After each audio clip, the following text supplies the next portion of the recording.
The goal of this lesson is actually to introduce you guys to even some more identities than we're used to seeing. We know our foundational ones, so I guess we can call them foundational, of cosine squared plus sine squared theta equals 1, or cotangent squared theta plus 1 is equal to cosecant squared theta, or we have tangent squared theta plus 1 is equal to secant squared theta. So we can call these maybe our foundational ones.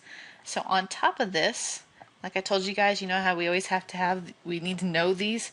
It's because we're about to actually add on some more. And in this lesson, the ones we're adding on are these two right here.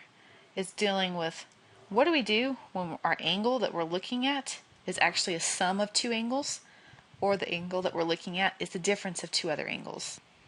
Okay, and this is a little bit different from what we just wrapped up with in our last lesson. Remember, we were solving things like when is sine of 2t equal to 1/2, okay? Look, here the angle here is 2t, but what the angles are here are sum of two of them, or a difference of two of them. And what this formula says is that it's just not quick and easy like just the cosine of the first and the cosine of the second. It's actually product of two cosines and two sines. Two cosines and two sines, and where they're connected in the middle is actually opposite of what you were. If you're adding two angles, you're subtracting. If you're subtracting, you're adding two. Okay, and so what this first example is wanting us to do is to show that really, when you're looking at the cosine of two angles added together, you can't just take the cosine of both of them individually. You actually have to use your whole formula, which involves the products of some sines. Okay, so let's look at this first example. We want to show that cosine of x plus y, where they say x is going to be pi and y is going to be 0, does not equal cosine of x, which is pi, plus cosine of y, which is 0. Okay. Well, the cosine of pi plus 0 is the cosine of pi.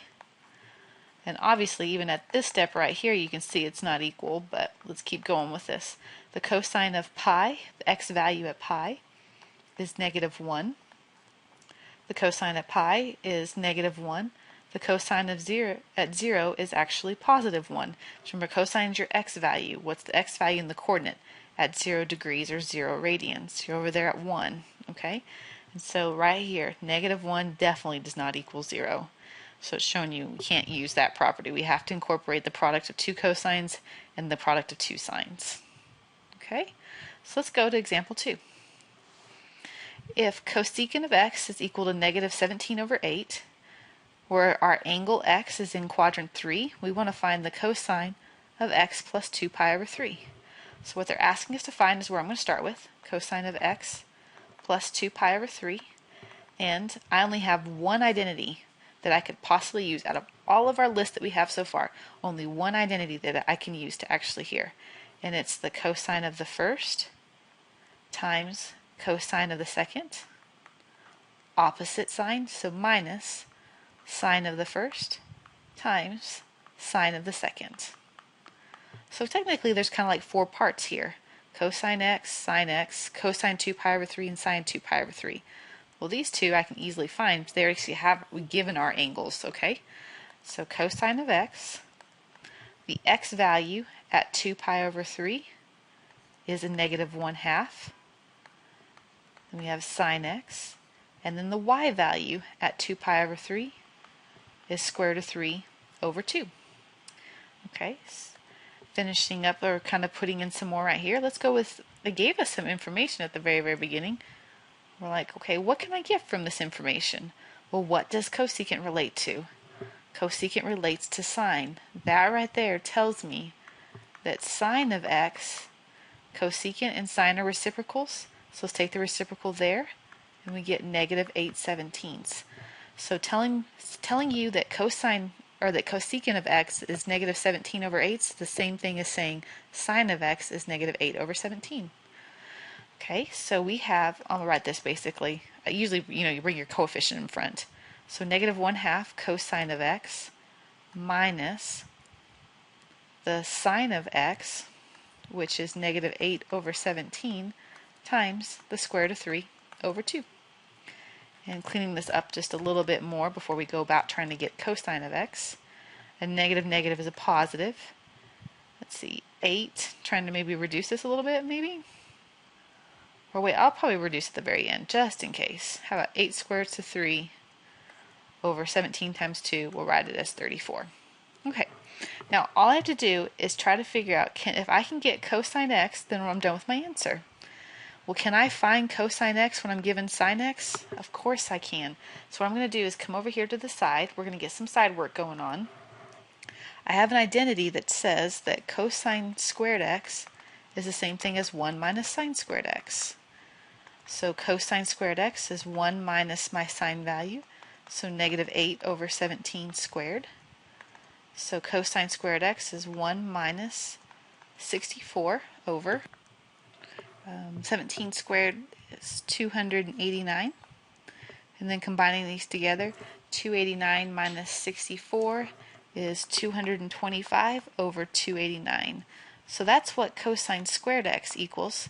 So to get just cosine x by itself, we're going to take a square root and put plus or minus. So cosine of x is equal to the square root of 225, which is 15, square root of 289, which is 17, and we have plus or minus. And which one do we go with? Do we go with plus or do we go with minus? Well, right here it tells you that our angles have to be in quadrant 3. So the x value in quadrant 3 says is going to be negative. So it's negative 15 over 17. Okay, so hopefully y'all have this written down. If not, just rewind the video and write all this side work down. So I'm kind of running out of room over here. And what I'm going to do is then just go back to my problem where I left off, and we're going to replace cosine x with what it actually equals.